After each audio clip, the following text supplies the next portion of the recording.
Vamos lá, meus queridos. Ainda no artigo 146 da Constituição Federal, inciso 3, a linha B.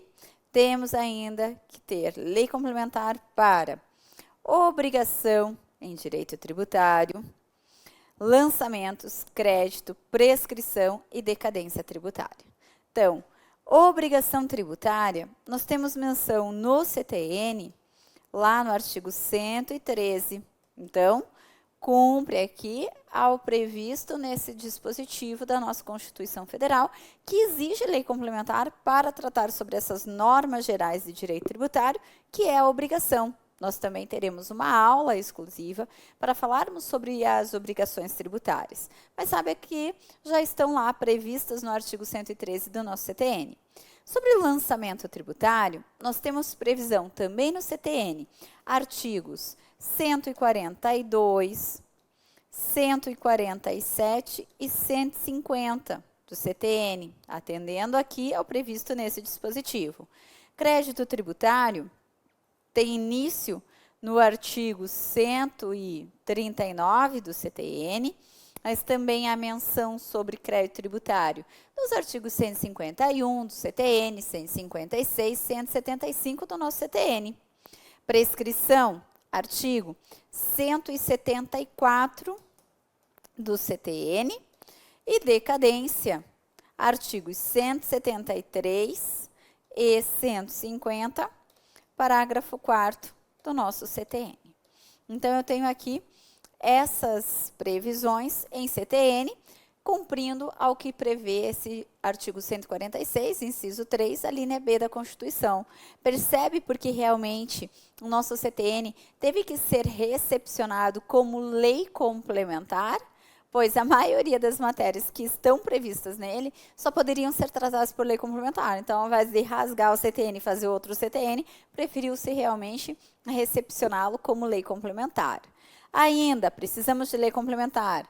Inciso 3, a linha C. Adequado tratamento tributário ao ato cooperativo praticado pelas sociedades cooperativas. Então, sobre o tratamento tributário praticado pelas cooperativas, precisamos de lei complementar. Precisamos de lei complementar sobre a tributação diferenciada para as microempresas e empresas de pequeno porte, inclusive regimes especiais ou simplificados no caso do imposto. Ora, hoje nós temos já a Lei Complementar 123 de 2006, que realmente traz um tratamento diferenciado na tributação das microempresas e empresas de pequeno porte, que é o denominado chamado regime simples de tributação das microempresas e empresas de pequeno porte. Então, mais uma vez, atendendo à nossa Constituição Federal, e nem poderia ser diferente. Tá? Preciso ainda de lei complementar. Acompanhe comigo o parágrafo único. A lei complementar de que trata o inciso 3, a linha D, também poderá instituir em regime único de arrecadação dos impostos e contribuições da União, dos Estados, do Distrito Federal e dos municípios, observado que, inciso 1, será opcional para o contribuinte. Inciso 2, poderão ser estabelecidas condições de enquadramento diferenciadas por Estado. O recolhimento será unificado e centralizado e a distribuição da parcela de recursos pertencentes aos respectivos entes federados será imediata, vedada qualquer retenção ou condicionamento. E para finalizar essa parte do 146, temos o 146A, que diz: precisa de lei complementar para estabelecer critérios especiais de tributação com o objetivo de prevenir desequilíbrios da concorrência, sem prejuízo da competência da União, por lei, estabelecer normas de igual objetivo. Então, veja, quando tem-se a questão de incorporações, fusões, nós temos aqui, para evitar um desequilíbrio econômico, o artigo 146A da Constituição Federal determina que vai ser uma lei complementar que vai trabalhar com critérios especiais de tributação para fim realmente de evitar o desequilíbrio econômico. Então, essa é a primeira parte que nós estamos analisando aqui, que realmente precisa de lei complementar para o direito tributário. E como eu disse a vocês, o artigo 146 da Constituição, eu considero um artigo tão importante que digo até, vai para a prova, quer fazer a leitura de um artigo antes? Faça a leitura desse artigo 146. Mas ele não é o único, não, que traz matérias que precisam de lei complementar em direito tributário. Nós temos mais alguns. Não se preocupem, não são muitos, mas temos que analisar com certo cuidado. Passamos agora, então, lá para o artigo 156 da nossa Constituição Federal. Lá no artigo 156, no parágrafo 3º, temos o que precisa de lei complementar. O cuidado apenas que eu peço a vocês nesse momento é que tudo que está nesse parágrafo 3º precisa de lei complementar, mas para o ISS, para o Imposto sobre Serviços. Então, quando fizer a leitura, lembre-se, aqui está dizendo que precisa de lei complementar, mas para qual imposto? Apenas para o ISS. Então, ok. O inciso 1 diz, precisa de lei complementar para o ISS para definir as alíquotas mínimas e máximas desse imposto. Então, eu preciso de lei complementar para termos as alíquotas mínimas e máximas do ISS.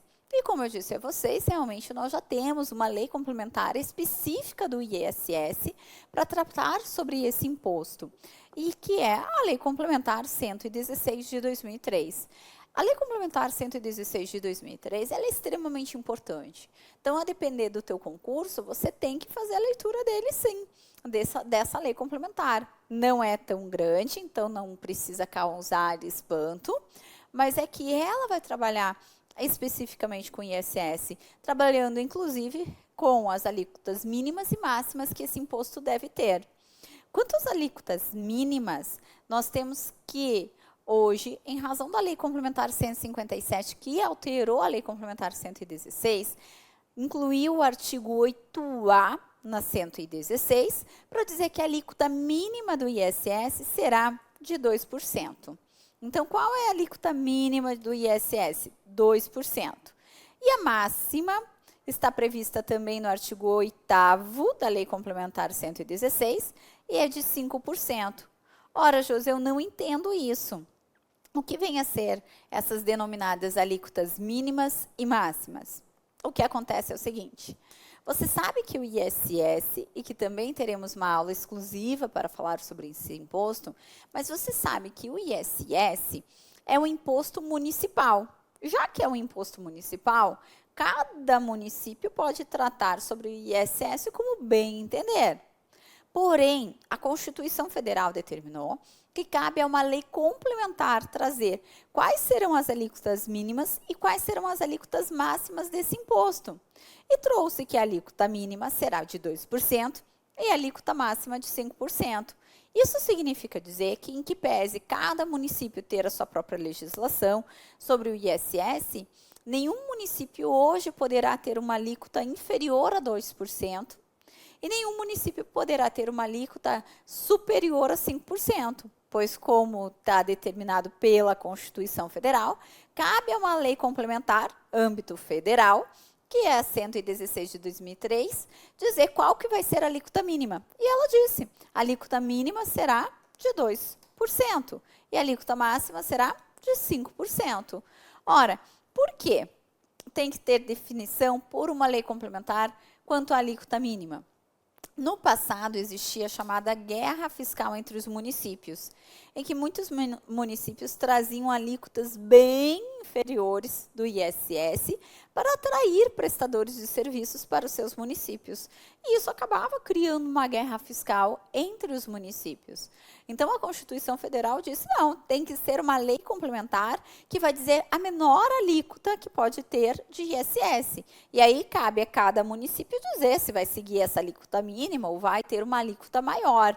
Mas também não poderá ultrapassar a alíquota máxima de 5%, também determinada por lei complementar. Então, se você me falar que em seu município a alíquota é inferior a 2%, eu direi a você, essa alíquota é inconstitucional. Ou, se sua alíquota é superior a 5%, é alíquota inconstitucional. Porque a Constituição determina que cabe à lei complementar dizer qual vai ser a alíquota mínima e qual vai ser a alíquota máxima do ISS. Isso já foi feito pela Lei Complementar 116, de 2003. Precisamos ainda de lei complementar para o ISS, inciso 2, para trazer a isenção sobre serviços destinados ao exterior. Então, para trazer isenção do ISS sobre serviços destinados ao exterior, nós precisamos, sim, de lei complementar. Ora, já existe, é a 116, que em seu artigo 2º já determina realmente que não incidirá o ISS quando o serviço for destinado ao exterior. Ok. E o último dispositivo desse artigo 156, aliás, o último inciso, desculpe, é o inciso 3, que diz também precisa de lei complementar para regular qualquer isenção, qualquer incentivo ou benefício do ISS. Então, veja, eu preciso de lei complementar para regular qualquer isenção, incentivo e benefício do ISS. Nesse momento aqui, muitos já me perguntam, Josi, já que a isenção, conforme o entendimento do Supremo Tribunal Federal, corresponde à dispensa legal do dever de pagar um tributo, então eu posso dizer que a lei para me dispensar do dever de pagar o tributo tem que ser uma lei complementar? Está errado. Via de regra, eu não preciso de lei complementar para tratar sobre isenção tributária.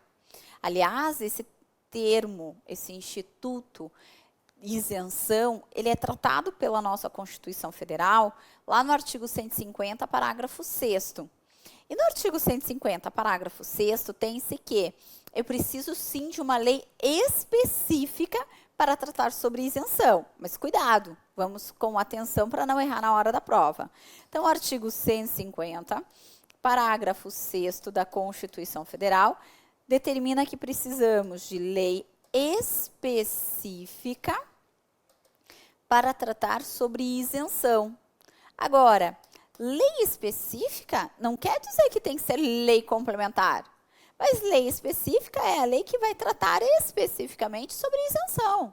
Então, eu preciso de uma lei específica que vá tratar sobre isenção, mas não precisa necessariamente ser lei complementar. Logo, então eu chego à conclusão que a isenção tributária pode, via de regra, sim, ser tratada por meio de lei ordinária. Não há nenhum óbice nesse sentido. O problema é que há duas exceções. Há dois casos em que eu precisarei de lei complementar para regular a isenção. O primeiro é justamente esse que acabamos de verificar, que é sobre o ISS. Então, eu preciso de lei complementar para o ISS, seguindo o artigo 156, parágrafo 3º, incisos 2 e 3 da Constituição Federal. Então, eu preciso, sim, de lei complementar para regular a isenção do ISS. E a segunda e última exceção diz respeito ao ICMS. Então, para o ICMS, e aqui importantíssimo, principalmente dependendo da tua prova, é preciso de uma lei complementar para regular as isenções, incentivos, benefícios do ICMS, conforme preceitua o artigo 155, parágrafo 2º, inciso 12, a linha G da Constituição Federal. Então, lá nos termos do artigo 155, parágrafo 2º, inciso 12, a linha G, eu tenho que preciso de lei complementar para regular qualquer incentivo, benefício ou isenção de ICMS. E hoje nós já temos também essa lei complementar que trata sobre os incentivos e benefícios do ICMS, que é a Lei Complementar 2475. A Lei Complementar 2475, que nós iremos estudar com toda a cautela ao tratar sobre o ICMS, ela determina hoje que qualquer incentivo, benefício, isenção de ICMS só poderá ser celebrado lá no âmbito do CONFAS, por meio de convênio, em que todos os estados assinem sobre determinado incentivo, isenção ou benefício. De modo que, em que pese também ser o ICMS um tributo que é estadual, dependendo tão somente de uma legislação local, o legislador constituinte determinou que, para trazer qualquer isenção, benefício, incentivo de ICMS, tem que ser celebrado no âmbito do CONFAS e por meio de convênio para todos os estados assinarem, concordarem. Por que não pode ser um ato unilateral? Também para evitar a chamada guerra fiscal. No passado, tínhamos muito essa questão de guerra fiscal, onde estados que tinham maiores condições, digamos assim, acabavam oferecendo vários benefícios para comerciantes ali se instalarem e acabava, claro, prejudicando os demais estados que não poderiam trazer esses incentivos. A partir de então, foi determinado pela Constituição que, sim, tem que cumprir esse artigo 155, parágrafo 2º, inciso 12, a linha G, para que seja a lei complementar que vai regular esses incentivos. E é a Lei Complementar 2475 que diz, tá bom, então para ter incentivo tem que ser pelo CONFAS, por convênio, e todos os estados deverão assinar a respeito desse incentivo. Para você ter ideia, mais ou menos em julho de 2013, em uma única sentada, o Supremo Tribunal Federal considerou inconstitucional mais de 26 legislações que traziam incentivos, isenções de forma unilateral, o próprio Estado legislando. E viu-se que tinha que cumprir a Constituição Federal. Então, para esses dois impostos, é que nós precisamos de lei complementar para regular a isenção. Tirando o ISS e o ICMS, eu não preciso de lei complementar para a isenção, certo? Fechamos aqui, então, o artigo 156, parágrafo 3º, que exige lei complementar para o ISS, quanto às alíquotas mínimas e alíquotas máximas, quanto a isenções, benefícios e incentivos. Agora, vamos para o último artigo que prevê lei complementar em direito tributário. É o artigo 155, mas tem 2 parágrafos. Vamos analisar primeiramente o parágrafo 1º, em seu inciso 3, que pede lei complementar quando o assunto agora é o ITCMD, o Imposto sobre a Transmissão Causa-Mortes ou Doação de quaisquer bens ou direitos. Aqui, antes de falar sobre esse artigo, eu preciso que você conheça um pouquinho do ITCMD, para que você compreenda e, como eu disse, não fique só decorando. Decorou, até o dia da tua prova você já esqueceu. Então, vamos lá. O que você tem que saber sobre esse imposto para compreender a exigência do artigo 155, parágrafo 1º, inciso 3, de lei complementar para ele? Veja, o ITCMD, mais uma vez, imposto, transmissão, causa-mortes ou doação de quaisquer bens ou direitos, é um imposto estadual distrital. De modo, então, que cada estado vai legislar como bem entender, assim como o Distrito Federal. Ok, mas, como é um tributo estadual, a primeira pergunta que se faz é, qual é o estado que vai ficar com esse imposto? Que é o estado, beleza, mas qual é o estado? Então, eu já tenho uma primeira regrinha do artigo 155, parágrafo 1º, inciso 1, que diz o seguinte, ó, antes de você saber a que título deu a transmissão, para saber qual é o estado que vai ficar com o imposto, você tem que primeiramente descobrir se foi transmitido um bem imóvel ou um bem móvel. Então, essa é a primeira pergunta que você deverá fazer para descobrir qual é o estado que vai ficar com esse imposto. Então, se a transmissão for de bem imóvel, o artigo 155, parágrafo 1º, inciso 1, diz, cabe ao estado em que estiver situado esse bem imóvel. Então, não importa a que título ocorra a transmissão, se por causa mortes ou por doação, o que importa será, se transmitido um bem imóvel, imposto ficará para o estado da situação do bem. Então, imposto ficará para o estado da situação do bem, porque trata-se de um bem imóvel. Então, não importa, foi um bem imóvel transmitido em razão de causa-mortes. Não, em razão de doação, não me importa. O estado competente para ficar com esse imposto será, nesse caso, o estado em que estiver situado o bem imóvel. Agora, quando ocorre a transmissão de um bem móvel, agora sim, é importante perguntar a que título ocorreu essa transmissão de bem móvel.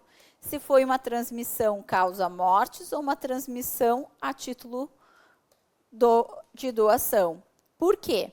Quando transmitido um bem móvel por causa-mortes, o artigo 155, parágrafo 1º, inciso 2 da Constituição Federal diz: ficará para o estado em que for processado o inventário. Então, vamos lá. Transmissão de bem móvel por causa-mortes, fica o ITCMD para o estado em que for processado o inventário. E, quando transmitindo um bem móvel por doação, será o estado competente para ficar o imposto de domicílio do doador. Então, veja como muda a regrinha. Ocorreu a transmissão de um bem imóvel. A que título ocorreu? Não importa. O estado que vai ficar com o ITCMD é o estado em que estiver situado o bem imóvel. Ok. Agora, quando é transmitido um bem imóvel, importa, sim, você saber se essa transmissão se deu por causa-mortes ou por doação. Causa-mortes será o estado em que estiver domiciliado, em que for processado o inventário, e doação, o estado em que tiver domicílio doador. Pois bem, só que aí vem a pergunta e aí a resposta no artigo 155, parágrafo 1º, inciso 3. E quando o imóvel estiver situado no exterior? Ou quando o inventário for processado no exterior, ou ainda o domicílio do doador for no exterior. Você percebe? Quando as coisas ocorrem no exterior, qual vai ser o estado competente para ficar com o imposto? Afinal de contas, não tem como dizer que o exterior vai ficar com o imposto nosso. Então, o artigo 155, parágrafo 1º, inciso 3, diz: nesse caso, caberá a uma lei complementar definir qual é o estado competente para ficar com o ITCMD, quando as coisas ocorrerem no exterior. Então, como eu não tenho como saber como ficar o imposto lá no exterior, a Constituição já resolveu.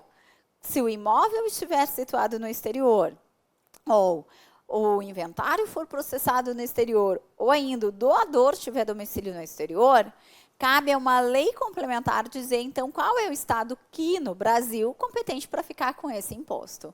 Então, essa é a importância da lei complementar frente ao nosso ITCMD. Então, cuidado com isso na hora da prova. A pergunta que se faz é: ô Josi, e qual é essa lei complementar e o que ela definiu? Até hoje nós não temos essa lei complementar, tá? E aí você já sabe, lá da nossa primeira aula, quando eu tenho uma matéria que deveria ter sido tratada pela União sobre legislação tributária, e a União deixou de tratar, o artigo 24 da Constituição determina que cabe ao Estado, bem como ao Distrito Federal, a competência plena para dispor a respeito. Então, aqui no 155, parágrafo 1º, inciso 3, diz: cabe a uma lei complementar dizer qual é o Estado competente ficar com o ITCMD quando as coisas ocorrerem no exterior. Como a União ainda não trouxe essa lei complementar, em razão do artigo 24 da Constituição Federal, que diz: se a União não tratar sobre a norma geral de direito tributário, caberá, então, ao Estado a competência plena. De modo que cada Estado, então, está legislando como bem entender, enquanto não houver essa lei complementar, de acordo com o artigo 155, parágrafo 1º, inciso 3 da Constituição Federal. Certo? E para encerrarmos essa parte que precisa de lei complementar para o nosso direito tributário, artigo 155, parágrafo 2º, inciso 12 da Constituição Federal. Aqui a lei complementar é necessária para o imposto do ICMS. Então, tudo que estiver nesse artigo 155, parágrafo 2º, inciso 12 da Constituição Federal, é que eu preciso de lei complementar, mas para o ICMS. Não farei a leitura, o dispositivo é um tanto quanto grande, digamos assim, não posso causar aqui cansaço a vocês, então só peço a leitura, considerando principalmente a sua prova de concurso, tá? É claro que, quando eu for trabalhar com o ICMS na aula específica destinada a esse imposto, eu farei a leitura, explicando a vocês o que precisa de lei complementar no ICMS. Mas é só você abrir agora o artigo 155, parágrafo 2º, inciso 12, que você vai perceber ali. Precisa de lei complementar para tratar sobre contribuintes do ICMS, sobre substituição tributária, como eu já havia dito para vocês, para determinar sobre isenções, incentivos e benefícios desse imposto. E nós temos várias alíneas ali que eu peço a leitura com calma para vocês.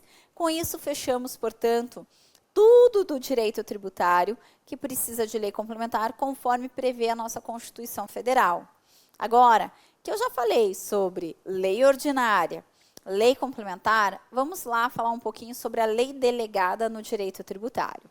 Quando falamos sobre lei delegada, você sabe, lei delegada, previsão, artigo 68, aliás, 68, né, da Constituição Federal. A lei delegada, ela precisa da autorização do Congresso Nacional para o presidente legislar. E eu posso afirmar a vocês que hoje a lei delegada já está um pouquinho em desuso aqui no nosso direito tributário. Por quê? Porque como o presidente precisa de autorização do Congresso Nacional para legislar, ele, ao invés de se valer da lei delegada para trabalhar com o direito tributário, ele vai se valer da medida provisória. Conforme artigo 62, parágrafo 2º, nós vimos também que a medida provisória ela pode ser utilizada para criar e majorar impostos.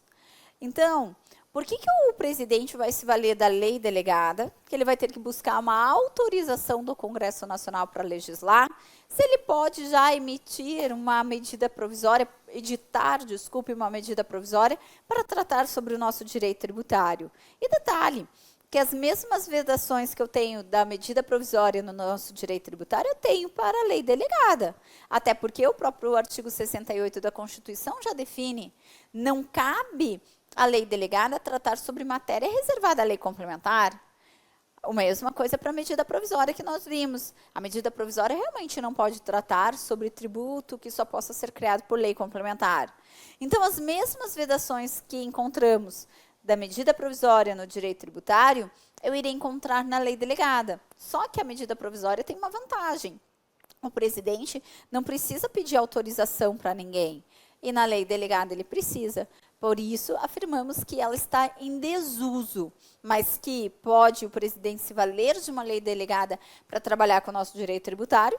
Perfeitamente, desde que observado, claro, os requisitos da Constituição Federal, que não permitiriam a lei delegada tratar sobre um tributo que só possa ser tratado por lei complementar. Ok?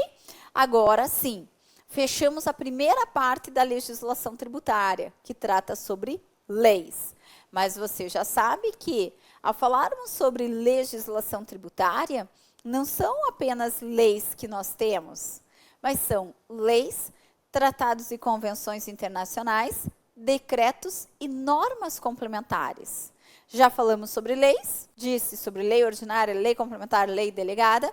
Agora avançamos para o tema tratados e convenções internacionais. Já lhe chamo a atenção aqui pelo seguinte: tratados e convenções internacionais eu posso utilizar como expressões sinônimas, tá? Então, aqui para nós, tanto faz falar tratado ou convenção internacional, que é o mesmo. Sobre esse tema, separe, por gentileza, o artigo 98 do CTN, pois é ele que vai tratar com carinho sobre tratados e convenções internacionais. Enquanto você separa esse dispositivo, eu vou lá para o nosso terceiro bloco. Então, não saia daí, porque tratados e convenções internacionais têm também caído muito em nossas provas de concurso. Estou te esperando lá no terceiro bloco.